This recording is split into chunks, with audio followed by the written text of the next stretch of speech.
اللہ تعالیٰ نے سورۃ التوبہ آیت نمبر 34 کے اندر اپنے راستے میں صدقات اور زکوٰۃ کو خرچ کرنے کا، ادا کرنے کا حکم دیا۔ والذین یکنزون الذہب والفضہ،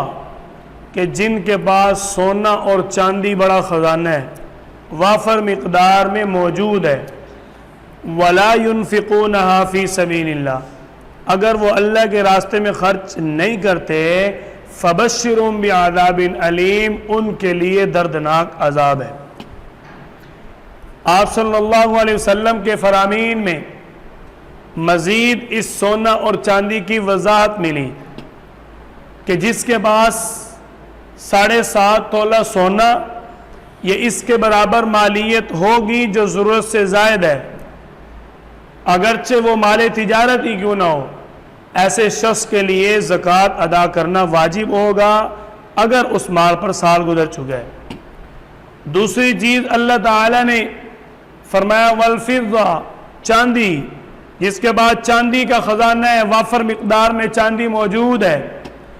اگر وہ بھی اللہ کے راستے مال خرچ نہیں کرتا اس کے لیے بھی دردناک عذاب ہے۔ آپ صلی اللہ علیہ وسلم کے فرامین میں یہ بات ملی کہ جس کے پاس 52.5 تولہ چاندی یا اس کی مالیت کے برابر ضرورت سے زائد سامان ہو اور اس سامان پر سال گزر چکا ہو، ایسے شخص کے لیے بھی زکوٰۃ ادا کرنا واجب ہے۔ سونا اور چاندی کے علاوہ اگر ان دونوں کی مالیت کے برابر یا 52.5 تولہ چاندی کی مالیت کے برابر کسی کے پاس صرف نقدی ہے، سال گزر گیا، اس کے لیے بھی زکوٰۃ ادا کرنا واجب ہوگا۔ سورۃ التوبہ آیت نمبر 60 میں اللہ کریم نے زکوٰۃ کے مصارف بیان فرمائے، یعنی زکوٰۃ لینے کے مستحق کون ہیں، کن کو زکوٰۃ دی جائے تو زکوٰۃ ادا ہو جائے گی۔ انما الصدقات للفقراء والمساکین والعاملین والمؤلفۃ قلوبهم وفی الرقاب والغارمین وفی سبیل اللہ وابن السبیل۔ اللہ تعالیٰ نے یہ زکوٰۃ کے 8 مصارف بیان فرمائے۔ فقیر ایسا شخص جو انتہائی غریب ہو چکا ہو، مانگنے پر مجبور ہو گیا، محتاج ہو گیا، اس کے پاس مالیت بالکل نہیں ہے، ایسے شخص کو زکوٰۃ دینا درست ہے۔ نمبر 2، مسکین۔ مسکین ایسا شخص جو مالیت تو رکھتا ہے لیکن اس کی ضرورت سے زائد اس کے پاس مالیت نہیں ہے وہ بھی غریب، تو ایسے شخص کو بھی زکوٰۃ ادا کرنا واجب، ایسے شخص کو بھی زکوٰۃ دینا درست ہے، یہ زکوٰۃ کا مستحق ہے۔ والعاملین، انتظامیہ گورنمنٹ اسلامی ریاست کی طرف سے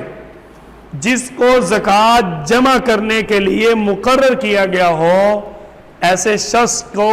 زکوٰۃ کے پیسوں سے تنخواہ دینا یہ بھی درست ہے۔ والمؤلفۃ قلوبهم، تالیف قلب، دل کو نرم کرنے کے لیے، دل میں اسلام کی محبت بٹھانے کے لیے، اگر کوئی شخص نیا مسلمان ہوا ہے، اب اس کو اسلام پر مضبوط کرنے کے لیے